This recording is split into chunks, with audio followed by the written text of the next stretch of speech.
So advance congratulations. And ఒక philosophical dialogue వేశారు ట్రైలర్లో, ఏదైనా అప్పే ఇవాళ తిరిగి ఇచ్చారు, మన దగ్గర ఉంటుంది రేపు ఇంకోళ్ళ దగ్గర ఉంటుందని. సక్సెస్ స్టార్డమ్ని కూడా ఈ జాబితాలో వేసుకోవాలా? 100% సార్. నేను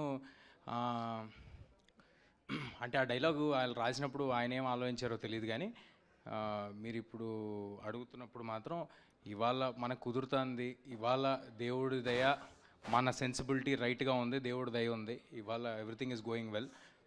రేపు ఉంటుందో లేదో తెలియదు.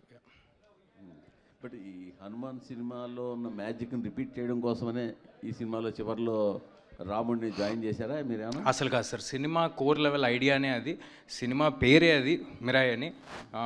అది హనుమాన్ రిలీజ్కి ముందే మేము అనౌన్స్ చేసాము, మిరాయ్ అనేది ఒక ఆయుధం అని చెప్పాము. సో ఐడియానే అది సార్, దానికి హనుమాన్ విడుదలకి సంబంధం లేదండి. మీరు గమనిస్తే అంటే నాకు స్వతహాగా కొంచెం ఎక్సైట్మెంట్ టువర్డ్స్ ఫ్యాంటసీ, లేకపోతే మన ఇతిహాసాల్లోంచి ఏమైనా కూల్గా మారల్స్ చెప్పడం అనేది స్వతహాగా నాకు కొంచెం నచ్చే ఒక ఎలిమెంట్ అండి, అంతే. మనోజ్ గారు నమస్కారం అండి. సార్ భైరవ్ డిసప్పాయింట్ చేసిందా? లేదండి, అపాయింట్ చేసింది వేరే సినిమాలకి. వేరే సినిమాకి అపాయింట్ చేసింది? అవునండి. సూపర్. అంటే రావాల్సినంత లేదండి, రెండు మూడు చెక్లు వచ్చాయి ఆ తర్వాత. చెక్కులా? అదే కదా, మంచి సినిమాలు వచ్చాయంటే సైన్ పెట్టుకున్నాం. సో దానివల్ల క్రెడిట్ గోస్ టు మా డైరెక్టర్ విజయ్ గారు అండి. He didn't disappoint me. I'm very happy with Bhairav. Okay okay. మీరు ఇంతకీ తిరుపతికి వస్తారని మాట ఇచ్చి రాలేదు ఇప్పటి వరకు. నేను వస్తాను సార్. మళ్ళీ వస్తానంటారు, మళ్ళీ వస్తారంటారు. మీరు పిలవాలి కానీ ఎప్పుడైనా వచ్చేస్తాం. పదండి వెళ్ళిపోదాం ప్రేక్షకులు. కార్తీక్ గారు, కార్తీక్ మంచి టెక్నీషియన్, దాన్ని ఇండస్ట్రీ మొత్తం ఏకగ్రీవంగా ఒప్పుకుంటుంది. ఇంతకుముందు సినిమా కూడా అనుకున్న రేంజ్కి వెళ్ళకపోయినా ఆ టెక్నికల్ వర్క్ కానీ అందులో మీ కొన్ని ఫ్రేమ్స్ సీన్లు కానీ చాలామంది మీకు అప్రిసియేషన్ వచ్చింది. బస్ స్క్రిప్ట్ లెవెల్లో మీరు డౌన్ అవుతుంటారు అని ఆ సినిమాతోటే చెప్పారు. సో ఇక్కడ ఏం జాగ్రత్తలు తీసుకున్నారు సార్? ఇది 5 years పట్టింది సార్ రైటింగ్ ఇది. సో అలాగే ఎగ్జిక్యూషన్ కూడా అంతే టైం పట్టింది. రీచెక్ కూడా అన్నిసార్లు చేసుకున్నాము. ఈసారి అది ఉండదని నా గట్టి నమ్మకం సార్. సో 12th మళ్ళీ we can talk about it. Sorry sir, ఎందుకు సార్ ప్రతి సినిమాకి ఎవరో ఒకళ్ళు మీరు కొంచెం డౌట్ అని ఎందుకు అలాగా? ఆయన పాజిటివ్గా మాట్లాడుకుందాం, ట్రైలర్ బాగుందని ముందు మీరే చెప్పారు, కష్టపడి చేసాం. ఆయన అన్నిటికంటే ముఖ్యంగా సార్ నేను సార్ సార్ సార్ వెనక్కి కూడా చెప్పండి సార్. మూర్తి సార్ వెనక అయితే పదండి వెనక్కి వెళ్దాం.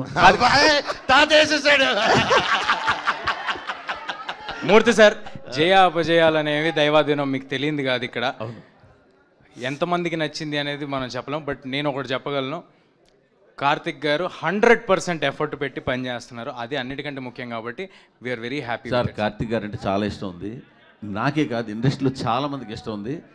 ఇండస్ట్రీలో ముక్తకంఠంతో చెప్పే మాట అంటే ఆయన సినిమాటోగ్రాఫర్గా ఉండిపోయి ఉంటే ఆయన డేట్స్ దొరకడం కష్టం అనే మాట ఉంది. అంత పెద్ద ఫోటోగ్రాఫర్ సార్. ఇస్తున్నా సినిమా చూసారా? కార్తిక్ గారి గురించి మాట్లాడితే ఎంతమంది రియాక్ట్ అవుతున్నారు చూసారా? నా ఉద్దేశం ఏంటంటే సార్, సినిమాటోగ్రాఫర్ అంటే స్టోరీ టెల్లర్ కూడా సార్. తను స్టోరీ టెల్లర్ కూడా, తను గొప్ప సినిమాటోగ్రాఫర్ అంటే it goes without saying that తను గొప్ప స్టోరీ టెల్లర్ కూడా అని. It goes without saying. Anyway sir, ఏదైనా మీరు అడగటం మాకు అలవాటే, చెప్పడం మీకు అలవాటే. మీరు రెడీగా పెట్టుకుని వచ్చారు సార్ జేబులో అన్ని. మూర్తి గారు, మీకు క్లారిఫికేషన్, కార్తీక్ గారు డేట్స్ కూడా దొరకండి డైరెక్టర్గా మీకు. అవునా? ఎవరికి ఇండస్ట్రీలో. సూపర్. మీరే ముందు బ్లాక్ చేసి ఉంటారు, హీరో నెలగా బ్లాక్ చేశారుగా. తేజ గారు కంగ్రాట్స్ అండి.